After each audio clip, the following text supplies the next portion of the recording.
Écran. Mais d'abord, notre enquête, je vous le disais, sur ces curriculum vitae que l'on souhaite parfois améliorer, un anglais courant approximatif, une durée de stage un peu gonflée. Cependant, parfois, cela peut, vous allez le voir, aller beaucoup plus loin avec des conséquences radicales. Reportage Romain Boutilly et Philippe Jasselin, regardez. Février dernier à Limoges, clap de fin d'une belle imposture. 3 mois plus tôt, Philippe Gaillard a été embauché comme directeur de l'aéroport. Normal, il a un CV en or. C'est Limougeot et ancien officier pilote de chasse dans la marine nationale et ingénieur de l'école nationale de l'aviation civile. Seul souci, le directeur a tout inventé. Ni ingénieur, ni pilote, il n'a aucun diplôme. Son CV est falsifié. Il sera licencié. Lui était le directeur du site internet Yahoo. En mai dernier, Scott Thompson démissionne de son poste après 5 ans de présidence. Pris la main dans le sac, il avait menti sur ses diplômes. Quelques dates modifiées, un niveau de langue surévalué ou carrément un diplôme rajouté. Le plus souvent, des petits arrangements avec la vérité pour plaire à un employeur.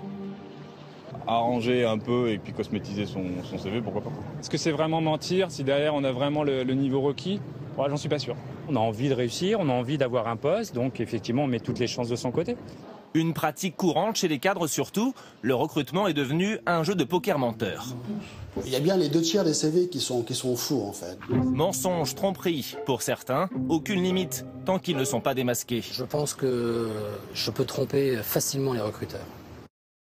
Un grand hôtel près de la frontière suisse. Nous retrouvons un truqueur de CV professionnel. L'homme tient à rester discret. Depuis quelques mois, il dirige une filiale régionale d'une entreprise publique, information vérifiée par nos soins. Pour obtenir ce poste, il affirme avoir falsifié ses certificats de travail et surtout son CV. N'importe qui fait un CV sur son ordinateur. Ça, il n'y a aucun souci là-dessus. Il suffit simplement de mettre ce qu'on a envie de mettre, tout simplement. Et pour après justifier son CV, on prend ses fiches de paye, on prend ses certificats de travail, On falsifie. Et en 3 clics, on falsifie les dates. Résultat, le CV parfait d'un cadre supérieur à la carrière fulgurante. Tout a été modifié par moi-même.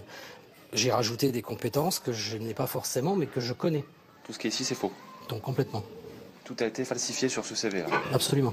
Puis l'évolution. Une technique bien rodée, 10 ans que cet ancien salarié gonfle ses postes un à un. Il a multiplié son salaire par 3 et gagne aujourd'hui 6 000 € par mois. Grâce à ce mensonge, j'ai la responsabilité, je dirais, supérieure que j'attendais. J'aurais mis 10 ans à acquérir ce poste par le biais de formation, par le biais éventuellement à repasser certains diplômes ou à passer certains diplômes. Oui, j'aurais mis 10 ans. Ça m'a pris 4 mois. Depuis le temps que je le fais, quelque part, je me dis, j'ai aussi les compétences, puisqu'on ne me l'a jamais reproché, de ne pas avoir su faire telle et telle chose. Donc c'est une forme de satisfaction, j'ai bien fait de le faire. Des truqueurs de CV, Florian mentionne, en voit plusieurs fois par semaine. Il dirige un cabinet de recrutement, et si les vrais falsificateurs sont rares, les petits menteurs, eux, sont de plus en plus nombreux. Ils mentent parce qu'ils se disent, après tout, certains employeurs mentent aussi. Ils mentent aussi, ils enjolivent la situation, alors que des fois, il y a des candidats qui se font embaucher, et puis quelques mois après, l'entreprise fait faillite. Donc c'est pas normal, en fait. Donc les candidats se disent, si les employeurs font pareil, nous, on va faire pareil. Alors, à chaque entretien, le recruteur titille les candidats à coups de questions pièges. Et vos 3 certificats de travail se ressemblent étrangement, c'est normal? C'est comme ça, Après l'entretien, il mène sa petite enquête d'abord sur Internet, mais surtout par téléphone, auprès des écoles et les entreprises. Est-ce que vous pouvez donc me confirmer que d'une part, il a bien fait sa scolarité et d'autre part, il a bien eu son diplôme? Ce genre de vérification, notre patron affabulateur se vante de pouvoir les contourner facilement grâce à un réseau d'anciens collègues complices de ces mensonges. Pour ça, c'est vrai que la ruse, elle est facile pour moi. J'ai, moi, un petit réseau de gens qui savent qu'à un moment ou à un autre, ils vont recevoir un coup de fil d'une personne qui va leur demander si effectivement j'étais quelqu'un de correct, sérieux, compétent dans l'entreprise pour laquelle j'ai travaillé. Et ils répondront, bien sûr, oui, tout à fait, je connais bien monsieur, et bien, il fonctionne bien, j'ai jamais eu de problème. Les problèmes, il dit ne pas les craindre, car pour l'instant la loi est plutôt clémente pour les salariés menteurs. Les sanctions au pénal restent rares.